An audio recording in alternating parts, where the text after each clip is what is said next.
This is Andy Purewal for Boxing Social, and I'm delighted to be joined by former world champion Johnny Nelson. Johnny, how are you doing? I'm all right, thank you very much. I think it's the calm before the storm. The fighters are about to rock up now for this press conference here at Sion Park. Anthony Joshua and Big Baby Miller, so it should be interesting. We've seen the stuff what's happened overseas.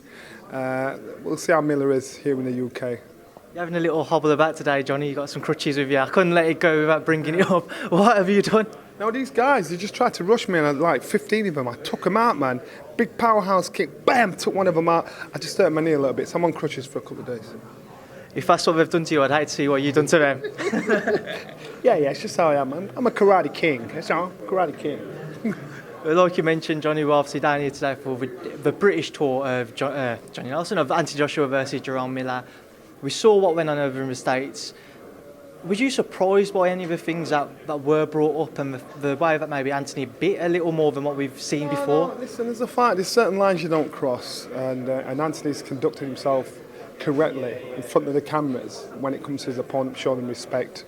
And as a fight, you're just fighting each other. You don't know each other personally. I think the only time it's got personally between him and Dillian Whyte. So when Miller's saying the things he's saying, you know, that's when there's certain things that you say, you just don't say as a fighter. You don't cross the line as a fighter. And I think Miller was trying to get a rise out of AJ to try and break that steelness about him, that strictness about him. I mean, he did, you know, and then people saw a different side to AJ in his response to him. That surprised everybody. But that's exactly what Miller wants. Because if Miller can get AJ angry and upset, then what happens is, if you're mad at me, you know, and you've trained for 12 weeks to work on this amount of jab, this amount of hooks, this amount of uppercuts, this amount of whatever, you know, because you hate me, because you're emotionally involved with me, you're going to think, I just want to kill him. I just want to smash him. So you forget about game plan. It's Then you give a man a chance hasn't got one. Because basically, you're fighting his kind of fight. And Miller's got to get AJ to fight his kind of fight. Because if AJ stands off, boxes, sets him up, boom, drops a shot, that's in. Miller's chances are very slim. So Miller's not stupid. So far, what's worked? Miller's game plan has worked because he's just gone under AJ's skin. Obviously, AJ's a heavy favourite going into the fight. Going off what you've just said then, is that maybe the best chance Jarrell has on getting a result and maybe getting under his skin and trying to disrupt his own beliefs, AJ's own beliefs, that he can deal with him in a fashion everybody expects? Listen, I think it's his only chance. You see a lot of good martial artists that make that transition to boxing, get to a certain level. The outstanding ones that get to world championship level. Klitschko's, both brothers are point question, and they refined themselves once they got with a renowned trainer, as Emmanuel Stewart, and they became champions of the world. These guys are fit, these guys can take a shot, these guys are determined, they've got big hearts. And Miller is one of those guys. But when you get to a certain level, when you come up against somebody that's fresh, that can box, that can bang, that can jab, that can set you up, that's when you get exposed, but get exposed massively. So Miller has done well to get to where he has done, but now you're boxing in elite circles. We want to see, it'll then show us how good he really is in the boxing game. That's what the difference is. So what type of fight are you expecting, and how do you see it maybe progressing as the fight goes on? Miller's got to rough Anthony Joshua up. He's got to stick to his chest, get him upset. Don't even be surprised if the referee gets involved and gives him a warning or two, hits him low, tries to hit him on the blind side of the referee, drag him up. You know, this is what Miller's got to do. He's just got to upset the apple cart. And then if he does that, he turns it into a brawl. That's what he needs. That's what I expect from Miller. I expect from Anthony Joshua, he'll want to hurt him. So Anthony Joshua's got to be smart, to be sharp, to be rough, have that roughness about him, to be vicious, but he's also got to be clever enough to not get involved in a brawl when he doesn't have to. We've seen it probably throughout AJ's career, with the exception of Povetkin. Everybody has kind of tried to rile him up and get under his skin. Those fights have tended to end in a certain fashion with a knockout. How would you compare Jarrell to the ways that the other guys have gone about trying to get under his skin? Because Jarrell's he's crossed the line. You know, in our fight game, you do everything possible to upset your opponent, to get under his skin, to upset him. But when you start bringing the fighter's mum into it, and I don't know from a West Indian background, you just don't do that. You know, and when I did that, I thought, oh God, no, you didn't go there. Talk about his wife. Don't talk about man's mum. You know what I mean? And so when I saw that, I thought, nah, that's just a big no. It's an unwritten rule. You just don't do it. But you know, Miller's thinking, I'll do whatever it takes to win. Listen, you never know. It might, after the fight, he may apologise and say, look, I went too far, I shouldn't have said that. But he needed to get a response from Anthony Joshua and get him into a certain mindset. One thing that Jarrell brought up was he thinks that AJ's been doping at the beginning of his career, especially when he made the transition from amateur to professional, and he's saying that he gets certain exemptions because of therapeutic massages or something like that. I can't remember what the exact term was, it just slipped my mind. But what are your thoughts on Miller trying to suggest that AJ has been doping? Well, first of all, you're going to try and do everything to undermine your opponent, to undermine his successes. And I'll tell you this, I've boxed 3 drug cheats and I beat them. So drugs don't make you a better fighter. Drugs may make you stronger, may help you to train longer, may help you to take 1 or 2 better shots. But it doesn't make you a technically better fighter. It doesn't mean you're more on point, your jab's better, your combination's better, you think better. So drugs don't make you a winner. Drugs help you to get through there. So going on that line there, you know, if Anthony Joshua was a drug cheat, trust me, this boy gets tested at the drop of a hat. We'd have known by now.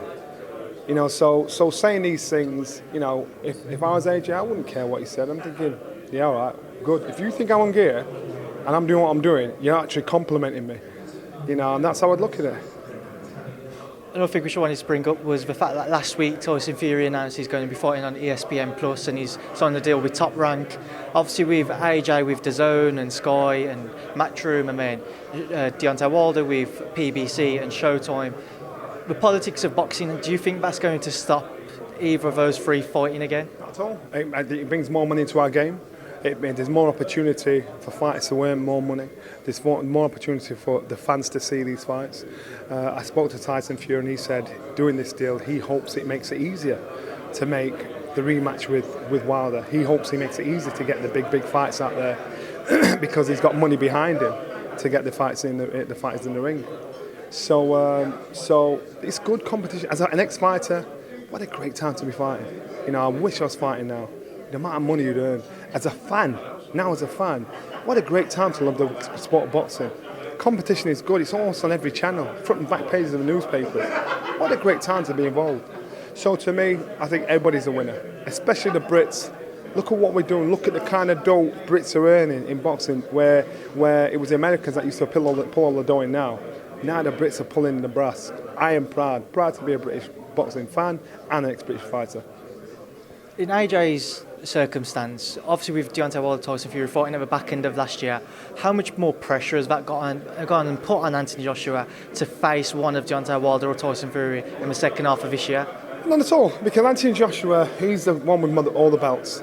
You know, he's the one that's basically saying, and I keep saying this scenario, and I get both sides of the fence, and I keep saying the scenario. So say, for instance, every time I fight, I get paid, these are figures out of the head, it doesn't mean anything.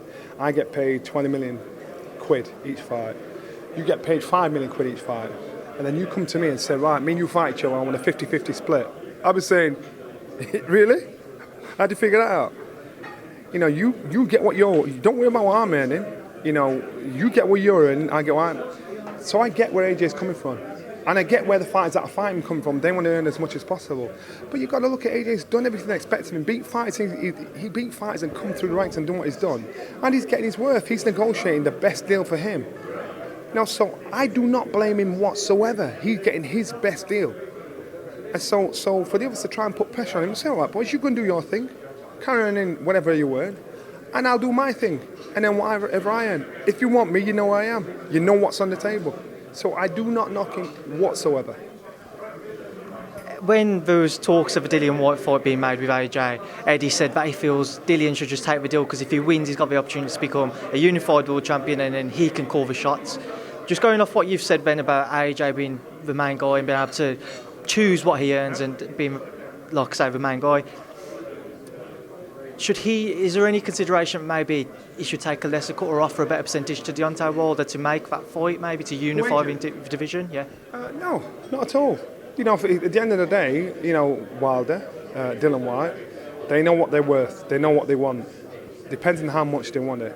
You know, so they're either going to say, you know, I'll take a cut. I'll not get paid as much as I think I should get because I just want to fight you. Or they'll say, no, I want X, Y, Z. I understand where Dillian Whyte's coming from. He's one of the most improved heavyweights in the last 3 years. And so therefore he knows his worth, he knows what money's on the table. So he's willing to take the gamble and say, nah, I think I'm the best, so this is what I want. I ain't fighting you for anything less. You know, Deontay Wilder is shouting out the same, but Deontay Wilder's going to understand, you know, if he wants to be the man, he wants to be the man everybody's talking about, you know, he's got to think, right then, this is what I earned, that's what you earn, let's just do it, let's get it over and done with. You know, I don't know the ins and outs of the contract, and I know they're both fighting men. You know, they're all fighting men, and they've got a lot of pride. So I don't think anybody's ducking business, but this is show business, and unfortunately, the show business in boxing, it's business that messes it up. The show guys just want to fight, but it's the business that messes it up. Finally, I just wanted to talk to you about this weekend's fight between James DeGALE and Eubank Jr. Eubank Jr. with a points decision victory, which seemed very convincing in terms of he should have had a wider scorecard with two of the other judges. How did you score the fight, and how did you see the fight itself? I thought Chris won. I think he won. You know, each round was scrappy. I think he won. You've got to commend him for that win. I think James DeGALE 2 or 3 years ago, that wouldn't have happened. That the result would have been completely different. But it's about timing. Would Lennox Lewis have beaten Mike Tyson at the time he boxed him? Would Anthony Joshua have beaten Klitschko at the time when he boxed him? Eubank Jr has boxed James DeGALE at the right time to get the win. So therefore you've got to give the boy credit for what he's achieved. For James DeGALE, I would be totally honest with myself and think, you know what, I'm better than this. I shouldn't be losing to people I know, you know, on my day I'm better than. And if I was James, I'm checking, I'd say, that's me done. I've had a great time, I've earned a lot of money, that's me done. That's what I'd do if I was James. Have you seen enough from Eubank Jr to suggest that he could fight for a world title one day? Yeah, listen, Eubank Jr is now in a position where he is going to be a hunted man by the names out there because they'll be thinking, yeah, I love this boy. You know, because he looks very strong, he's an attacking fighter. Technically, he's not technically, boom, excellent jab, excellent right hand, excellent combinations, but he's got a massive heart. So if you want to stand there and have a war with this boy will take you out. Well, Johnny Nelson, I've taken enough of your time, so thanks for being to Boxing Social. No problem. See you later.